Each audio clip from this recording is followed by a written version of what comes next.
If you're like me and love using dark mode on your apps and devices, you're in luck because today I'm going to show you how to enable dark mode on Gmail. It's quick, it's easy, and it looks fantastic. So let's get started. First, you'll want to open Gmail on your computer and make sure you're signed in. Once you're in, look towards the top right corner of the screen. See that little gear icon? That's your settings button. Go ahead and click on it. Next, in the drop-down menu, you'll see an option that says Themes. Click on View All right there. Now you'll be taken to a page where you can see all the available themes for Gmail. What you want to do here is scroll down until you find the color section. Here you'll see a variety of color options.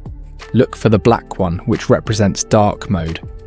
Once you've selected the black theme, simply click Save at the bottom of the window. And there you have it. Your Gmail's now in dark mode. Much easier on the eyes, especially during those late night email sessions. See, that was super simple. If you found this tutorial helpful, make sure to give it a thumbs up and don't forget to subscribe to the channel for more tech tips and tutorials.